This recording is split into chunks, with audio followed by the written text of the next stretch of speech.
This podcast is sponsored by nobody. Hey dudes, welcome to Splat from the Past, the only 80s themed horror sci-fi show where things can get totally radical. Now today, I will be paying tribute to one of the greatest bands of all time that came out of the 60s, and I am talking about the Monkees. Yes, hey, we're the Monkees. I'll be talking to Fred Velez. Fred is a historian as well as an old friend of the Monkees, and we're going to be talking about all things Monkees today. He has a book out. It's been out for a while. It's from a fan's point of view. It's called A Little Bit Me, A Little Bit You. The Monkees from a fan's perspective. And he used to have a podcast called Hey, It's the Monkees, which is how I first discovered him.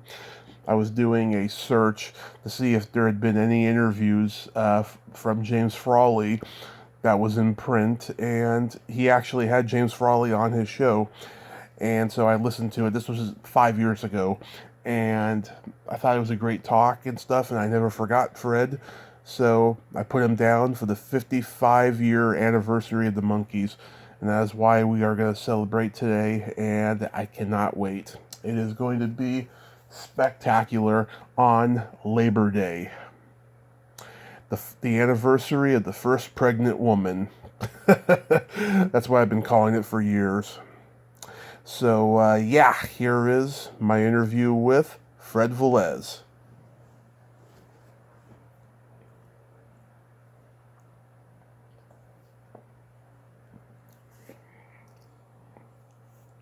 Hello, hi, Tommy. Yeah, hey Fred, welcome to the show, sir. How are you today? I'm fine, thank you, sir. Hope you and everybody in California are doing well. Well, I mean, things are starting to get better. You know, they could be much worse, but everything out here is great. Oh, good. Okay, can you hear me all right? Oh yeah, I hear you just fine. Oh, wonderful. This is Well, it's a pleasure to hear. It's a pleasure to hear from you. Yeah, this is such a great honor. Thank you for taking the time today. It's my pleasure.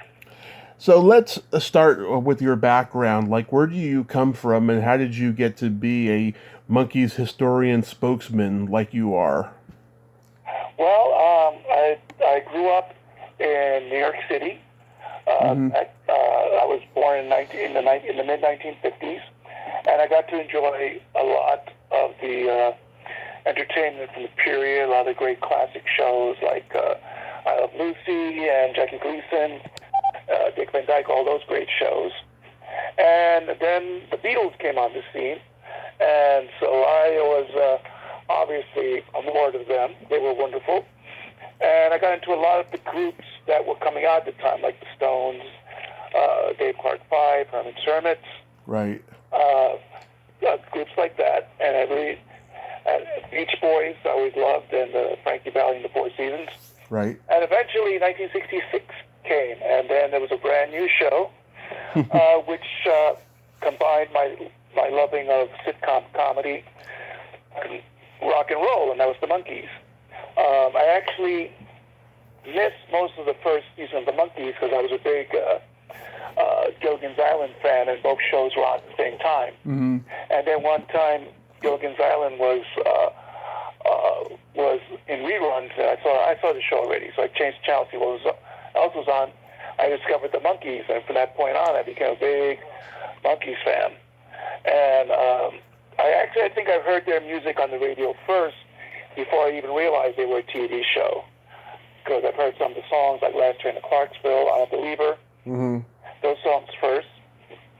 And then at a street carnival, they had a fair where you could win prizes, and one of them was a mouse race game where your mouse won, on a little track, you won a prize, and the prize they had was a copy of the Monkees' second album, or of the Monkees.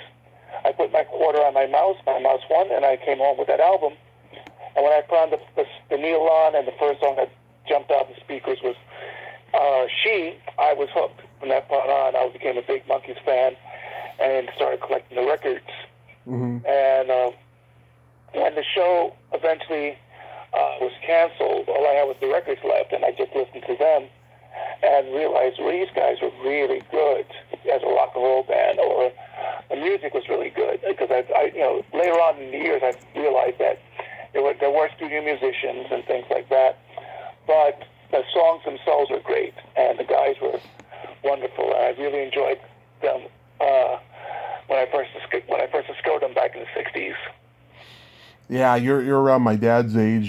He was watching the Monkees when it was on, and it was hard for him to admit that he liked the Monkees because my uncles hated them. You know, because yeah, they knew that they didn't play their own instruments and all of that stuff. You know.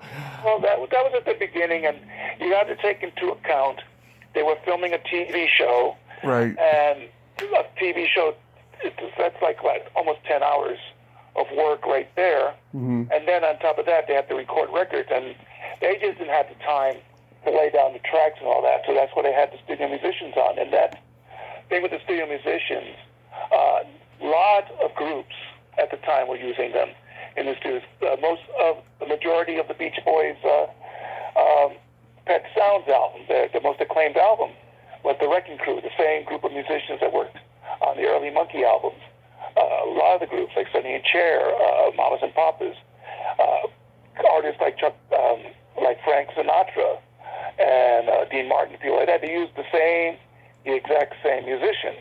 And that was an industry standard at the time, and that's what people failed to take into account, plus the fact that you had the long hours with the TV show, and then just so many hours to record the songs, and all they could really do was record the vocals. It wasn't until, they got a little bit more power that they were able to be allowed to play on their own records, which they demanded from the start. Right.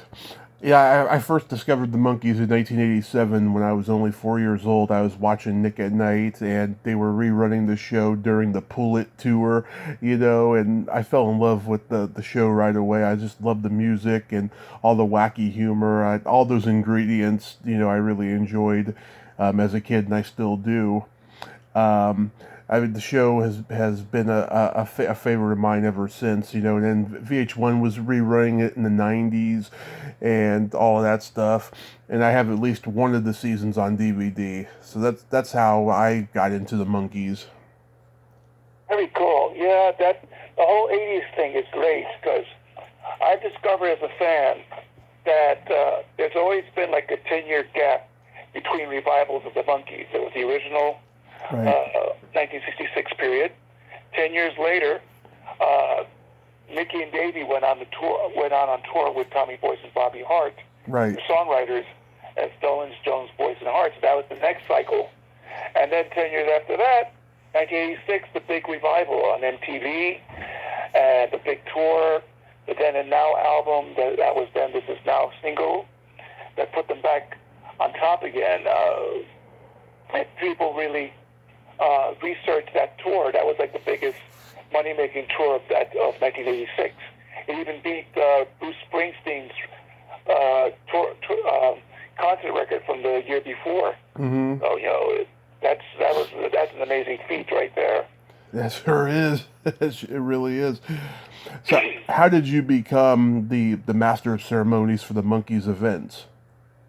Well, in late 1970s, about 78, 79, with my friend, animation historian Jerry Beck, we became friends. We both met at a screening of the Monkees movie Head in Manhattan, and we became great friends from that point.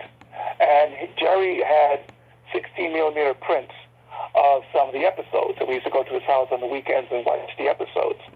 And then I found out about the Rock Ages rock convention that was put on by Mark Zarakin in Manhattan at a hotel there. I think it was the Hotel Philadelphia, Pennsylvania. And I got in touch with Mark, and I said, "Hey, are you doing something about the Monkees in this convention?" No, we would like to do something on them. So I volunteered me and Jerry to do like a little seminar where I would talk a little bit about the Monkees, and Jerry would show one or two of the episodes. And that's how that started, where I became associated as a sort of a master of ceremonies.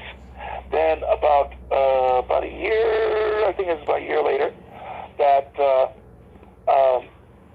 at one of, I was in touch with Maggie McManus, who came to one of our Rock Ages seminars, and she published the wonderful and greatly lamented Monkey Business fanzine, and she came up to us and told us that, I'm doing a mini Monkees convention in New Jersey, and I was wondering if you'd be interested to come. And so me and Jerry said, yeah, we invited some friends to come with us. It was a one-day affair at a small motel, the Quality Inn in Bordentown. I think it was Bordentown, New Jersey, if I'm correct. And we just got there, and it was just a bunch of fans getting together. It was more of a meet and greet with other fans. It was a get-together. And we bought our memorabilia, we bought our scrapbooks, and we just made friends there and just shared memories of the Monkees.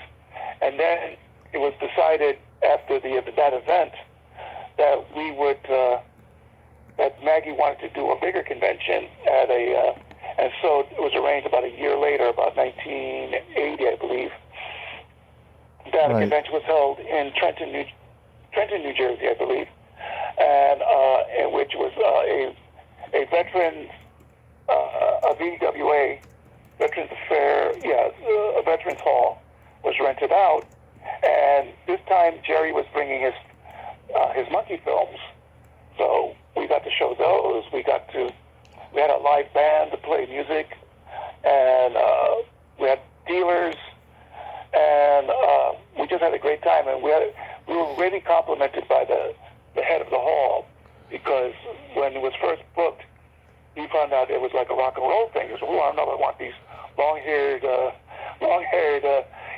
kids over here wrecking the joint." But everybody was so kind, polite. They brought up the hot dogs and hamburgers. And the guy was so pleased, says, "You guys come back again next year," So we made him happy, and it made us happy. And from that point on, we have a convention every year up to 1983, I believe. Yeah, 1983, 84, where fans would get together. We would more films were shown. We finally got to see a show, the movie Head. We were able to dig up a print of the 33 and the Third Monkees television special from 1969. And our friend Charles Rosenet, who just has a brand new book out on horror films, which is very good. And I highly recommend that, and I would suggest getting him as a guest for the future. He arranged a couple of monkey conventions in Connecticut, and through Charles and I think Maggie, we were able to get Peter Tork to come to the convention. And Peter Tork became the first member of the Monkees to make an appearance at a Monkees convention, and we were so thrilled with that. And having Peter there was amazing. And what was unexpected was that he was very funny. He was very sarcastic, but funny, and he had a great time. Yeah. And then he did questions and answers with everybody. He played with the band that was there. And then someone asked him his opinion about where he was when John Lennon was murdered. And Peter, for the first, he gave a very emotional eulogy for John Lennon, which was so amazing. That he let down. Usually a performer will put up their guard so that you have the performer there, and he could hide his real self. This time, when the subject of John Lennon came up, Peter's guard went down, and you got the real guy, the real Peter Tork, the emotional, sincere, sentimental Peter Tork. And he gave a wonderful, beautiful eulogy on John Lennon, which had everybody in tears. The quote that comes away when he was discussing the difference between the passing of John Lennon with Elvis Presley. That Elvis Presley was very sad. Mm-hmm. You know, the king of rock and roll died. It's a very sad thing. But when John Lennon died, because of everything he represented, a warrior went down, and everybody applauded him for that. And there was, believe me, I was there, and there was not a dry eye in the house. It was the most intimate moment I had in a room full of strangers in my entire life, and we could always thank Peter Tork for that. Wow. So this all started, you said 78, 79. It seems like during that period, the Monkees were forgotten as they were trying to, move on from that chapter of their lives. Well, the thing is that by that point, like 76 was sort of the first hint that things were still bubbling under the surface. And then by the late 70s, more things were like stirring around. Like Michael Nesmith was still recording solo material. Right. He had just put together Pacific Arts and was putting out projects like The Prison, and was just starting to dabble in music video, which he became a pioneer in. Yep. And in the early 80s, there was a revival of the Monkees in Japan, a major revival, in which the TV show was back on the air. There was a Kodak commercial that used Daydream Believer, Mm-hmm. which helped make the song a hit again. And then there were requests for the members of the Monkees to do shows over there. So Davy was the first one. And Peter and Mickey came and did solo shows over there. And there were two great releases from 7A Records, which chronicles the solo Japanese concerts of Davy Jones and Mickey Dolenz, which Mm-hmm. I highly recommend your listeners to pick up, because they give you like a taste of what Monkey Mania in the 70s, the early 80s was like. Right. And you hear the Japanese girls screaming, and Mickey and Davy are like in their separate concerts. They're enjoying themselves. And there's a bootleg tape of Peter Tork at one of his Japanese concerts, and his reaction was just as big. And I got like bootleg tapes of their television appearances on some of the Japanese shows there, and the fans are going nuts. Mm-hmm. So that gave you a hint. And Michael Nesmith had just started putting out the music videos, and Elephant Parts came out, and that was a major hit. Yeah. Michael Nesmith has the distinction of being the very first music artist to win a Grammy for music video, and nobody can take that away from him. Yeah, nobody. So, and then in '85, he put out the comedy series Television Parts, which was sort of like a weekly version of Elephant Parts, which is funny. Right. It didn't go over that well in '85. I think if they had held the show another year into 1986, it would have been a major hit. Yeah. Yeah, because it would have coincided with the Monkey reunion. I think if the Monkey reunion, that's what happened in '86. The MTV started showing the episodes again. A tour was being lined up for the Monkees. It was all coincidental. It was all happening at the same time. And the configuration of all these things converged and made that tour one of the biggest tours of 1986. I was actually involved with the MTV thing, in that they contacted me because I have a sizable Monkees collection, and they were going to do tape bumpers with the MTV VJs introducing the episodes. So they asked me to come down. They would display my collection, and then the VJs would tape the bumpers and do and they would be used to introduce the Monkey episodes. So if anybody has the Pleasant Valley Sunday from February of 1986, and you see the VJs with a lot of Monkey stuff around them, that stuff is mine. My best memory of that is when Martha Quinn, God bless her, she's such a sweetie, I love her. Yeah. I bought on a yellow Monkees T-shirt with the Monkees logo in red. Right. And it was a full T-shirt. And Martha Quinn decided she wanted to wear it, but she wanted to wear it fashionably, so she tore the arms the sleeves off the T-shirt. Yeah. So it would give it like a punk look. Yeah. And then the rector said, Martha, you know that T-shirt belongs to Fred Velez. I said, who's Fred Velez? He's the guy who loaned us this stuff. So, and I'm in the green room watching the taping, and I didn't notice right away that she had torn the sleeves until on the air, on the tape, she said, I want to apologize to Fred Velez for ruining his T-shirt. and then after she taped it, she came rushing into the green room and said, Fred, I'm so sorry, I didn't mean to break your T-shirt. And I said, that's okay, Martha, I can always sell it for auction.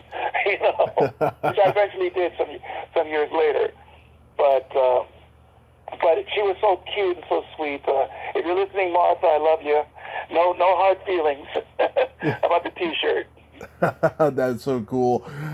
So as we celebrate 55 years of the Monkees, we should talk about how they came to be. This was Bob Rafelson's brainchild, right? Bob Rafelson and Bert Schneider with help from Paul Mazursky and Larry Tucker, who were like the writers for the pilot episode. And Bob Rafelson and Bert Schneider had the original concept of a television series with musicians. Originally, because they came from the beatnik period, there was going to be beatniks as the group. And then the Beatles came on the scene. So, okay, Beatles, all right. You could make them the American Beatles. So from that point on, they started grooming it as a pop rock and roll band. And they studied Hard Day's Night. They studied Help, and the Beatles' interviews with the press at that time, which were very funny. And Davy Jones was on Broadway, and he was the original Artful Dodger on Broadway. And he had gotten a Tony nomination for the part. And he was seen by executives at Columbia Pictures, and they wanted to use him either for movies or a television series. Right. So he was signed up, and he was actually the first one that was penciled in for the Monkees series. So and he actually helped out with some of the auditions, and then helping to pick the guys. The other three guys would be the other three Monkees. So Davy was the first one signed on, and then Mickey Dolenz, he got an audition to his agent. As Mickey used to say, if one has an agent, one does not go to auditions. One gets called. And so he went in and got auditioned. And Peter Tork, he was recommended by his friend Stephen Stills' audition, and the producers liked Stephen Stills' looks, but they weren't sure he was quite right for the part. So they asked him if he knew somebody who looked like him. He said, yeah, my pal Peter Tork looks like me. So they got Peter, and he auditioned. And then Michael Nesmith came in, and he's the only one who actually came in from the newspaper, the trade business paper ad, the Madness auditions. And he came in with his sack of laundry, because he was on his way to the laundry at the time, saying, this is going to take long, I got some stuff to do. And they liked him right away. So they did the screen test with the guys and some other people for the parts, and it was all whittled down to the four. Like I said, Davey already had the part, and the other three eventually got penciled in. And if you see the original audition film of Davey and Mike, this was done prior to the actual Monkee thing happening, and you could tell their personalities are coming through right away, and you can also see it in the audition films of Peter and Mickey as well. Right. That their personalities were coming through, that they had something that made them very likable, and they had their sense of humor jived together, and it coincided with what the producers wanted. They did not want slick showbiz types playing this band. They wanted guys that were pretty real. to play the band, and that's what they got with the Monkees. Yeah, I don't think it would have worked in 1962 when the idea came up, because rock and roll was kind of dead at that point. But then when the Beatles took off, then it was better to do it that way. Exactly. It was very smart to use the Beatle method. And the thing is that they were actually thinking about using a real rock band. In fact, I think the Loving Spoonful Yes. were actually auditioned or looked into about it. But the thing is, as good musicians as they were, they didn't have the acting chops to carry a series. Yeah. And there is a pilot that you could find on YouTube if you look, with Jan and Dean, the proposed TV series with them. Oh yeah. And the thing is that you could tell it wouldn't have worked, because Jan and Dean, while they were good musicians and good singers, they didn't have the acting chops either, and it shows in the episode, in the pilot episode that was filmed. But the Monkees, Davy and Peter both came from acting backgrounds. Davy was, like I said, he did theater, he did television in England, he did Coronation Street in England. Mickey had done Circus Boy when he was a young man, back in the 50s, for Columbia Pictures Screen Gems, the same company that did the Monkees. And even one of the cameramen, Lippy, worked on both series, Circus Boy and the Monkees. And both Mike and Peter did have, even though they were mostly musicians, they did have acting backgrounds. Mike had done community theater and things like that, and Peter also did some student films. But they both had experience as actors, not as much as Mickey and Davy did, but they did have acting chops. And when the series was sold to NBC and they started the series in earnest, Mickey Dolenz sort of like tutored Mike as an actor. Said, this is what you got to do, because Mike was kind of nervous about it, and then Mickey says, it's just, if you need some pointers, I'll give it to you. Mm-hmm. And they did, and they became great friends from that point, which they still are to this day. Sadly, they're the only two Monkees still with us, and bless Peter and Davy. They're highly missed, but I'm glad that Mike and Mickey are still with us. Yeah, absolutely.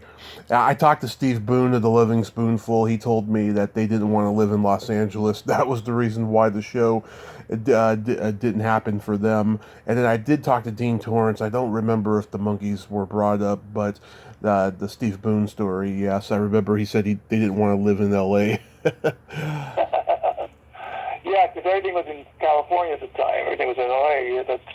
They had the Columbia Ranch for all the TV series.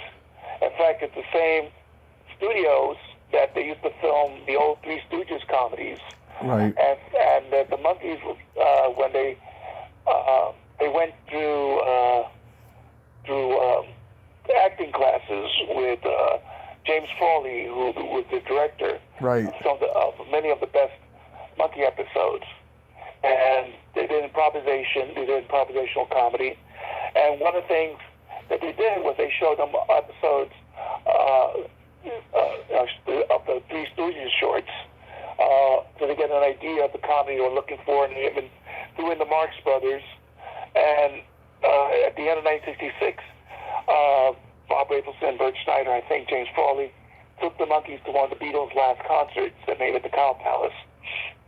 So they just said, this might be happening to you guys, so we want you to drink it all in as you watch this.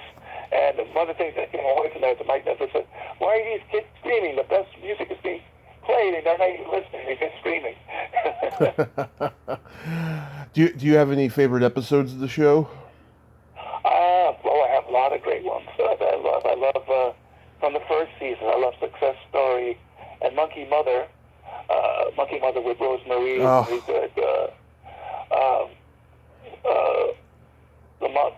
The one with the monster that's played by Richard Keel. Yeah. Later became Jaws. Yep. The James Bond movies. Success Story is great in that it's Davy trying to impress his grandfather by making a success. And then the grandfather finds out the truth and orders Davy to come back to England with him. And there's that wonderful scene where Davy's saying goodbye to the other three guys, which is very tear-jerking. It's very moving. And after Davy passed away, that scene became sort of a meme, and with Davy saying goodbye to the other three. And I thought, oh gosh, I can't watch this episode again without thinking about that, you know. Yeah. And then the other one, Monkey Mother, is great because of Rosemary. She's wonderful in the episode. And it gives you a hint of what would have happened if an adult figure was incorporated into the Monkees, because that sort of happened in the pilot, where they had a manager, Rudy, in the episode, who's going to be the adult figure, but they were, no, it's better, they were like four individuals steering their own ship. Right. So Monkey Mother gives you an idea of what it would have been like if an adult was in charge of the Monkees and all that. So it shows it wouldn't have worked, and it shows you why it wouldn't have worked. And then from the second season, I have a few favorites. My favorite, I think this is everybody's favorite, is The Devil and Peter Tork. Yep, mine too.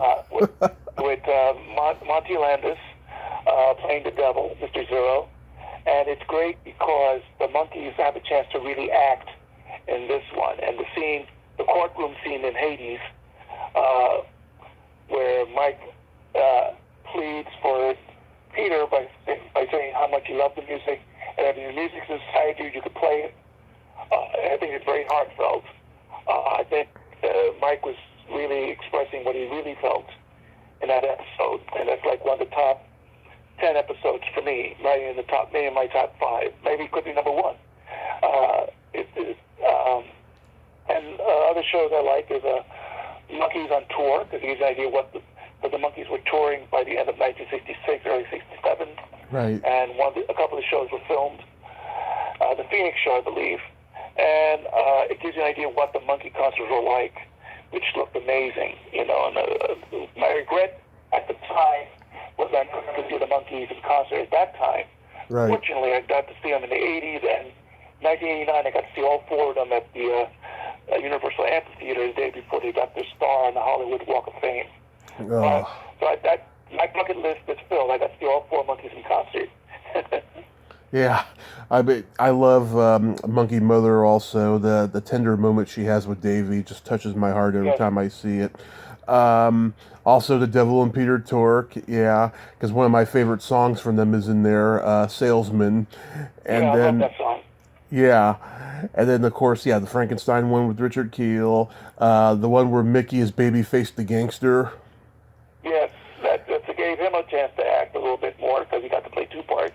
And Davy also got to do the same thing with the Prince one. Walker. Yeah. You know, and the thing is that I think some people know this, that his body double in that episode was Ronnie Bingham-Heimer. Yep. The DJ. Yep. Because he was the same height as Davy, and he wore his hair the same way at the time as Davy, so he was like the perfect guy to be Davy's body double in that episode. Yep, and also the Chinese restaurant one. I like that one too. That's fun. That's a lot of fun. I know by today's standards it'd be considered politically incorrect, but it's a funny episode. Yeah. If you just look at it just for the comedy elements, forget about the stereotypes, look at it for the comedy elements, you could enjoy the episode. To me, the first season was the best season, and then season 2, it seemed like, fame was getting to them, and the magic was kind of fading away, because they had so much responsibility dumped on them in 1 year, because, then next thing you know, they're playing instruments on headquarters, and, the whole scandal of them not playing instruments was out. It seemed like season 2 was just a pressure-filled year. Yeah, I could see that. I mean, I thought... Season 2, for one thing, it was a bit revolutionary because it was, for the second season, they insisted that there be no laugh track. Right. Throughout the majority of the season. The episodes became much more experimental. Yep. Much more psychedelic and surreal. Their personalities came out more, the real personalities came out more in those episodes. Mickey confesses that he was stoned in a few of those. But first season, I agree, is the better of the two seasons. But there are good episodes in the second season too. And also, they were putting out during that period. They were putting out some of their best music. The Headquarters you had Pisces, Aquarius, Capricorn, and Jones. You had the singles Pleasant Valley Sunday and Daydream Believer. Everything culminating into the movie Head, which is an amazing movie. I know it's a kind of polarizing film, but Right. the thing is that movie, to me, is a psychedelic biography of the Monkees. And it's also an indictment about media manipulation and commercialization, Oh, yeah. in which director Bob Rapelson was trying to convey a message of anti-commercialism, how the media was manipulating the message. And that theme comes out strong, and the Monkees were used to represent trying to break free from the box, whatever the box is, fame, television, themselves, whatever it is. And throughout the movie, they're always trying to get out of the big black box, and they still find themselves trapped inside of it. And in the end credit, well, I don't want to give away too much, but by the end, they're still trapped in the box. But my lovely friend, Valerie Carries-Benet, I'm sure you know her. Yes, I do. Yes.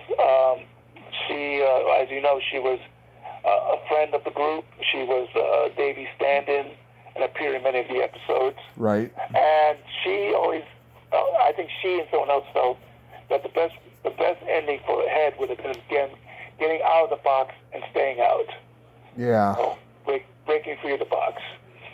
But it's a good movie. I think that movie has some of the best songs they ever recorded in that movie.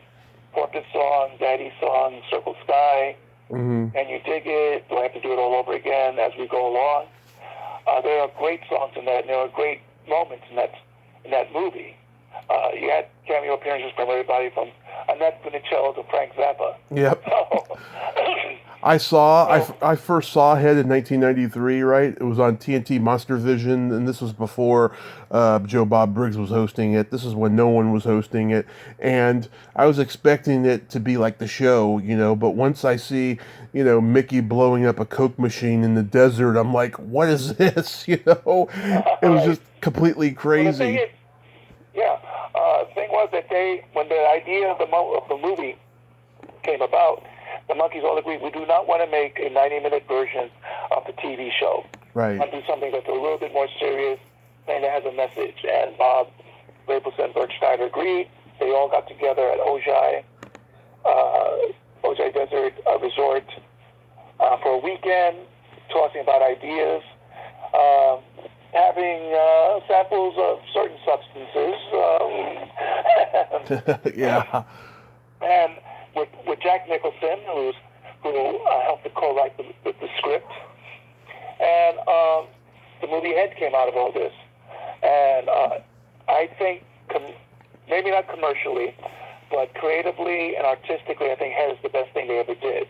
Yeah. Maybe it was the wrong movie to have been made. Maybe they should have something much more commercial, something more like Hard Day's Night or Help or something like that.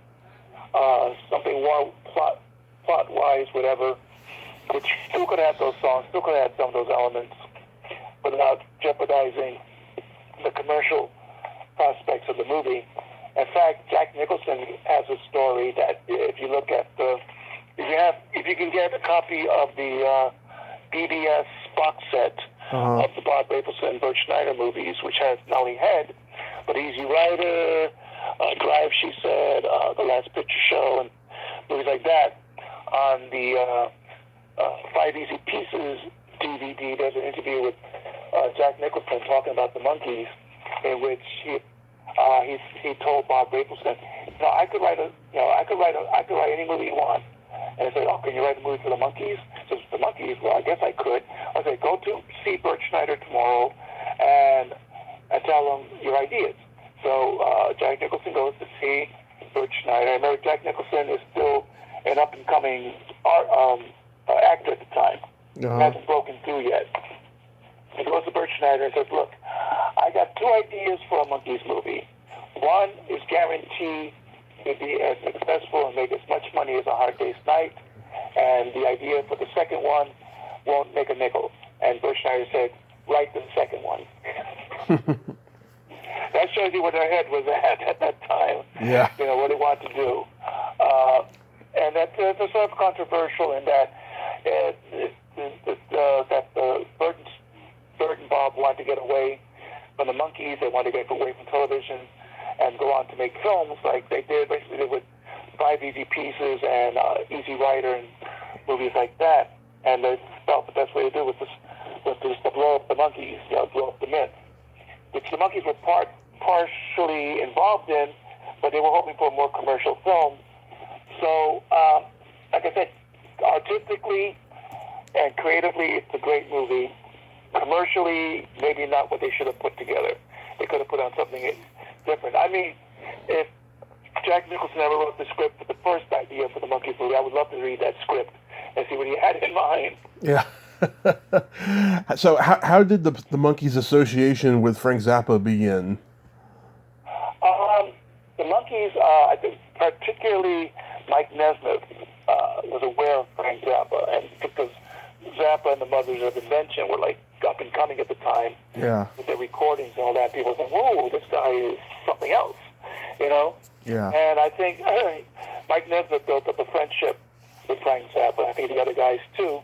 And for the second season, the Monkees wanted to have people that they admired to be guest stars on the show, to do like a little music section. So Davy had Charlie Smalls, a friend of his from Broadway, who eventually went on to write the play The Wiz, the rock soul version of the Wizard of Oz. Right. Peter Tork wanted to get Pete Seeger, but they weren't able to arrange that. Mickey Dolenz got Tim Buckley, who plays the very last song in the very last Monkey episode, the Photos Caper. So, and then Mike got Frank Zappa, and he said, "We'll do this. I'll play you, and you play me." So that's what they did. They had Frank Zappa made up with Mike's hat, and Mike wearing a Zappa wig, fake mustache, beard, and a big plastic nose, which kept dropping every so often. Yeah. And at the end of that little segment, you have Zappa's music being played while Zappa is destroying a car. So that's that. And then I guess from there they said, we could use him for the movie Head, for our movie too. So that's like they got Frank Zappa for the movie as well. And they had that little scene with Davy and the steer. Right, right. in that movie, Monkees is the craziest people. Yeah, yeah. As everyone knows, they had Jimi Hendrix open for them. Did he get them high? I'm trying to remember. I think what it was that Hendrix was just becoming known in the late 60s, late 66, early 67 in England first. He was getting a reputation there. And then I think it was Mickey who saw him in a club, and me saw him in a club in England, and Liv dug what he saw. And then he told Peter, but Peter said, I don't know about this. And then Mickey and Peter both attended Trey Pop Festival in 1967, and Jimi Hendrix was playing, and Mickey said, "Hey, that's the guy who plays the guitar with his teeth," Yeah. And Peter watched it, and he says, "It's turning on fire. I don't like all this destruction." But then eventually Peter got it, and the other guys got it, and Mickey said, "You know what? He'd be a great guy to open for us on our summer tour." Yeah. So they signed up Jimi Hendrix to play the opening dates on the Monkees tour. But the problem was, I'm sure you know the story, that everywhere that Jimi Hendrix, when he starts and he goes as the Monkees have recounted this. Jimmy would start playing Foxy, and the girls in the audience go, Davy, Foxy, Davy, we want the Monkees, we want the Monkees. He's playing Purple Haze, and they're going, we want the Monkees, and the whole thing. So eventually, I think Hendrix played about 10 days before he finally said enough, and he quit the tour and decided to go on his own. And I think it was Monterey Pop that helped to elevate his reputation. And I guess being, tossed out of the Monkees tour didn't hurt either, because, I love the Monkees, I like Hendrix, but you got to realize this is oil and water. This is not going to mix. It's apples and oranges. They're both good in what they do, but they're totally different in other ways. Well, when you look at it... is that if you listen to the live recordings of the Monkees and they're playing Stepping Stone, you can hear them, Mike Nesmith tossing a little bit of Purple Haze into his guitar lick. Yeah. Yeah, I mean, when you look at it in historical context, they were more popular that summer than he was. He was nobody, but, it's one of those great, mythic, rock and roll stories. I know.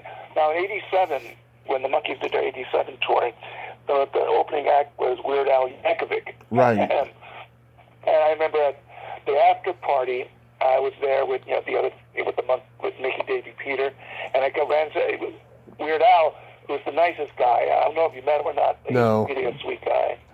And I said, you know what? 20 years ago, Jimi Hendrix opened for the Monkees, and now it's you. How about that? And he was laughing too. Yeah. So, but that's an historical thing. That's like one of the biggest historical rock moments you could think of. Hendrix playing for opening for the Monkees. And the thing is, he liked them. Yeah. There were some quotes prior to him getting involved with the Monkees. I said, I don't know, they're kind of plastic and all that. But after he got to know them, he really liked them. And in fact, when Michael Nesmith left the Monkees in 1970 and started the first national band, he did a press conference in England to promote the band. Mm-hmm. And Jimi Hendrix and Ringo Starr came to the press conference, press party for the First National Band to show support to Michael Nesmith, that. And the press was like, oh, Hendrix and Ringo are here. Oh, Nesmith guy is not that bad after all. And sadly, a few days later, I believe, if I understand it, Hendrix died a few days after he did that appearance at Mike's press conference. So there you go. That's part of the history right there, too. Right. So let's talk about your book, A Little Bit Me, A Little Bit You, the Monkees from a fan's perspective. What made you write the book? Well, because of my involvement with the Monkees over the years, I got to know the guys. Peter Tork was the very first Monkee I got to know on a personal basis because I used to go to his early 80s concerts when he started coming back on the scene in Greenwich Village in New York City. Mm-hmm. And he appreciated all the people that came to see him at that time. And every time he saw me, he said, hello, Fred. Thank you for coming. I really, I'm glad you're here. And later on, a few years later, Davy Jones, I got to know when he came to New York to do some promotion in 84. And he made an appearance on the Uncle Floyd Show, which is at the time was a local show that sort of a takeoff of the old kiddie shows. And Uncle Floyd used to have people like the Ramones and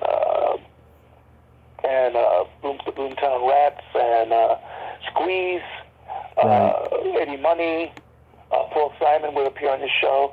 John Lennon was a big fan of the Uncle Floyd Show. Him and David Bowie used to watch the show, and David Bowie was a big fan, and he wrote the song Slip Away for Uncle Floyd. But anyway, Davy Jones made an appearance on that show, and so did Peter Tork. Peter Tork made several appearances on the Uncle Floyd Show, and then Davy did an appearance, and I got to know Davy then. And then 2 years after the Uncle Floyd show appearance, there was the big '86 reunion, and the huge year they had in '86. So skipping on ahead, '89 they did the Monkees convention in California, the Hollywood convention, where they got their star on the Hollywood Walk of Fame, and Michael Nesmith came back and did the show with them at the Universal Amphitheater. It was the first. I know he had made an appearance with them in '86 at the Greek Theater, but the '89 concert was the first rehearsed concert with Mike Nesmith, and in so many years. Right. And they got their star on the Hollywood Walk of Fame, and Peter introduced me to Mike. So there's a great picture of me with the Monkees behind at the theater where it is at the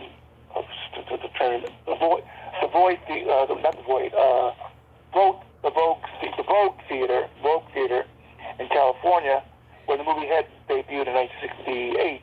Right. And I'm with the Monkees backstage before they went out in the street to get their star. So, and on the front cover of my first book, I'm a little bit me, a little bit you, the Monkees from a fan's perspective. In the center picture, you got a picture of me with all four Monkees. On the corner pictures are individual pictures of me with the Monkees from different events. And then a few years later, this is like the early 90s, I got in touch with Davy Jones about maybe doing some stuff with him. And he invited me over to his home in Beavertown, Pennsylvania, because he was working on a new book with his partner, Alan Green. And so I went to Beavertown, and I went to Davy's house, and Davy was rehearsing with his band there. So I got a bit of a private concert with Davy Jones. He was rehearsing with his band. And then Davy earlier actually, he took out a big trunk. He brought it out to me, and he opened it up and said, "Fred, now look in this trunk. See if there's anything that you see that we could use for the book." Because Davy, he wanted to put stuff that fans would like, and he felt with me being a fan, that a fan would know what other fans would like. So I looked into the trunk, and it was like I died and went to Monkees heaven, because it was filled with his personal memorabilia. There were photographs, there were scrapbooks, there were like promotional items, there were wardrobe photos from the movie Head, things like that. So pictures of him with people like Pete Townsend of The Who, with Barry Manilow. So I just went through as much as I could, picking out photos, photos from their '67 tour, things like that. And then I showed them to Davy and Alan and said, "Look, these pictures should be in. They definitely need to be in that book." And later, about a year or so later, when the book eventually came out, which is called Mutant Monkees. Mutant Monkees Meet the Masters of the Multimedia Manipulation Machine by Davy Jones and Alan Green. Some of the pictures that I picked are in the book that they said were good. And they also asked me to put down quotes, a lot of the catchphrases that were in the Monkees, that were used in the Monkees TV show. So you got, "You must be joking. Isn't that stuff like that?" Yeah. I was able to contribute. So I have all these stories with the Monkees, and people knew my involvement with them, with conventions, and working with Davy and those guys, and introducing the Monkees on the convention, at the Monkey conventions. And they said, "Fred, why aren't you going to write a book?" I said, "Yeah, you're right. I should write something." And all that. I always knew I had a book in me. I just, didn't have, I was too busy. I didn't have the gumption at the time. And then 2012 happened, and it was at the 2011 tour with Mickey, Davy, and Peter, which was wonderful. It was one of the best shows I've ever seen them do with Davy. And then February 29th, 2012, we got the shocking news that Davy died. And I was like everybody, we were deleted, we were devastated. And I was on Facebook at the time, and I wrote my thoughts on things on Davy, and everybody was like coming to me as, "Is it true? Is it true?" And I said, "I'm afraid it is," And then I went to a couple of the Davy Jones tributes at the bottom, not the bottom line, excuse me, B.B. King's in New York City. Mm-hmm. They had booked Davy's family with Cousin Brucey, great radio DJ here in New York. Booked the B.B. Kings for a tribute. Davy's band, which was also part of the Monkees band, performed, which would be the last time at the Davy Jones band. And some people came, like Gene Cornish of the Rascals, Tommy James of Tommy James and the Shondells, Cousin Brucey hosted, and Davy's daughters, Talia is all. So who looks just like Davy. Davy has 4 daughters, all girls, Mm-hmm. and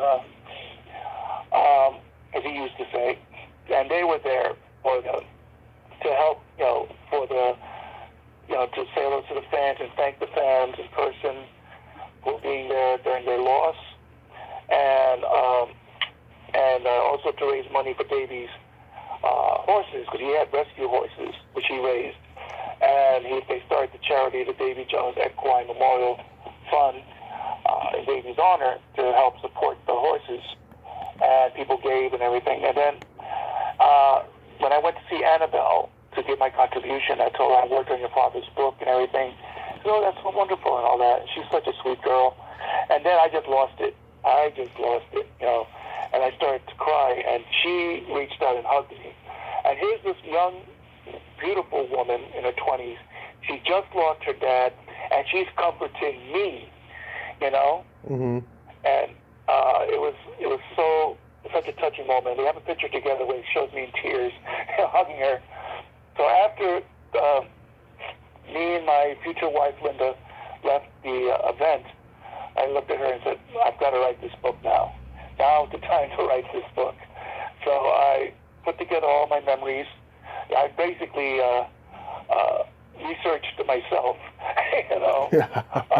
for my book. And I also got in touch with people, with other fans. So Linda said, your stories are good, but what you need is to get other fans involved. Get in touch with people through Facebook, whatever, Mm-hmm. and tell them, have you got a story, a personal monkey story you would like to share? And Fred will put it in this book. So I was fortunate to get a lot of fantastic stories, so many stories, some I couldn't use because there were too many. So I had to just pick the best ones I could. And I put in my stories. And the book is basically my memoirs, both as a Monkee fan and also as myself over the years. Because besides the Monkees, I had run-ins with people like the Beatles. I met John Lennon and saw George Harrison in concert, and met Ringo Starr and Paul McCartney. I met the Ramones, Mm-hmm. I got to talk with Joey Ramone on the street. I had all, and at one point as a temp job, I worked for Kiss, and sent me off to this office and said, you're going to go to this office and help out these people that are involved with music. I go in there and there's Kiss posters all over the place, and it's the office where Kiss do their business. And in fact, this is before they went unmasked, where they took off the makeup at that time. Yeah. And so Paul and Gene were there without their makeup, just doing business and all that. I remember I was at the typewriter typing up some memos and stuff, and I got suddenly I felt like someone was looking at me. I looked at it, it was Gene Simmons. He's staring at me. He was like looking, who's this guy? Mm-hmm. This guy over here. And I'm typing away, and looking at him a little bit, glancing up, making sure I'm doing everything right. Yeah. I don't want to be burned to death. I got to see them live in 1997 at Candlestick Park. It was just cool. It was just the 3 of them without Michael. Their show had just been canceled, the revival show, and they did a great concert. We missed like the first 2 songs, but they did a great concert, and then they got driven off the field in a Cadillac. It was so cool with the top down and cool. everything. Yeah, and tomorrow I'm actually interviewing their touring drummer, Sandy Gennaro. Oh, wonderful. Please say hello to Sandy for me. I sure will. Said hello. I sure will. But anyway, so I wrote the first book, and I got that out in time to go for the 2014 Monkees convention, which is the first one that Michael Nesmith was fully involved with, because he did make an appearance at the '89 Hollywood convention, but he was just there for a press conference. But the 2014 convention is the first one where he was fully involved. He did one of his solo shows there, so that was wonderful. And I had my book there for the first time, and got to be friends with people like Butch Patrick of the Munsters, and got to know Coco Dolans, who's a sweetheart doll, and Charlie Carey's Benet, who's wonderful. I love her. So when I was selling my copies of the first book, I had people come up to me and say, "We love the book, but why didn't you call me? Why didn't you ask me for my stories? I got stories too." And even people from Japan and from South America, from England, telling me this. "Well, I'm sorry I didn't get to you guys. You know, I would love to have your stories in there, but I had to get this book out as quick as I could." So I decided then to, on the back burner, make plans to write a follow-up book. And I actually was going to start work on this book prior to the passing of Peter Tork. But in 2018, John Lennon once said, "Life is what happens to you while you're busy making other plans." I got terribly sick with diverticulitis. I had to have major surgery done. And put it this way, if I hadn't gotten it done, there wouldn't have been a second book. That's how dire it was. But I thank God every day that I'm still here. So then after I started recovering, I said, okay, now's the time to work on this book. And I wanted to and I knew Peter was very sick with the cancer.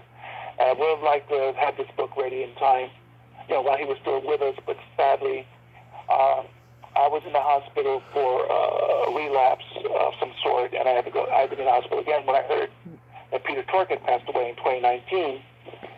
And I put a message out on Facebook, my feelings and everything. And then when I was back home, then I started working in earnest on the book. And in fact, during the last year, during the early part of the pandemic, I really put my nose to the grindstone on it. And again, I put out requests on Facebook and other outlets for fans if they have some good monkey stories, especially if they involve Davy and Peter. I would love to use them for the book.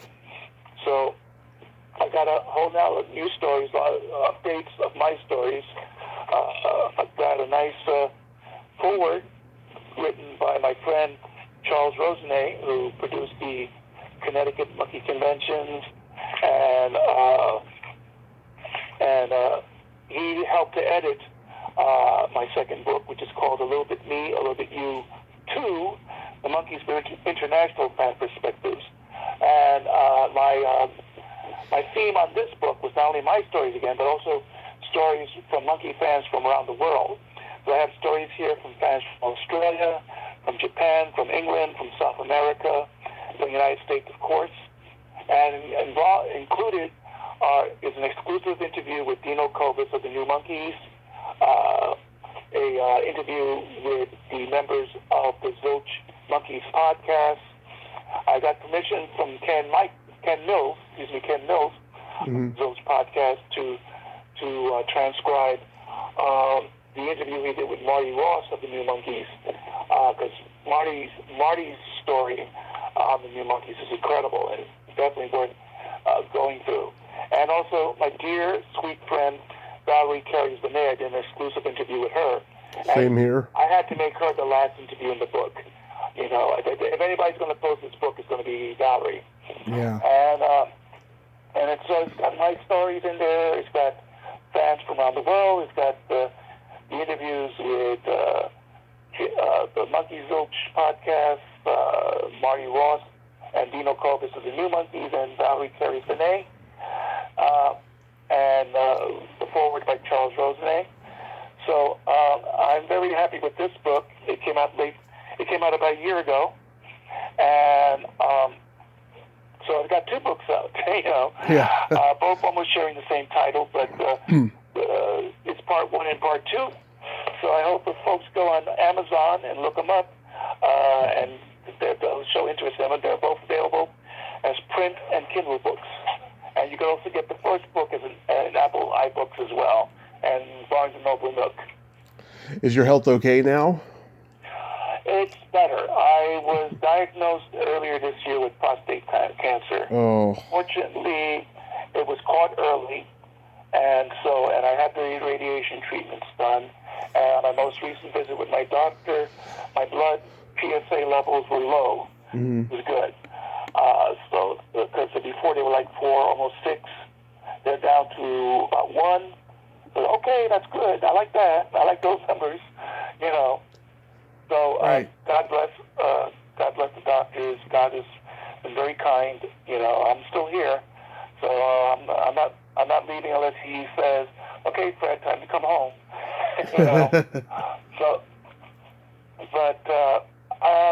I'm just very proud of these books, and I hope people will be interested in them. Also, about the same year, I did the first book. My friend John Rodzinski of the Monkey Files group, and he's also involved with the band, the Blue Meanies, he asked me to work on an idea he had of a Monkees themed Christmas CD, where I would sing them, and because I have theater experience, I can sing, and it's Christmas songs done in the style of the Monkees. So you have like God Bless You, Merry Gentlemen done as Sweet Young Thing. Little Drummer Boy done as Shades of Grey. We Three Kings done as Zord and Zam. And I had the greatest compliment from Bill Chadwick, who co-wrote Zord and Zam. I sent him a file of the song. He only back says, "Great job, Fred." So that was a great compliment because the guy who wrote it liked it. Yeah.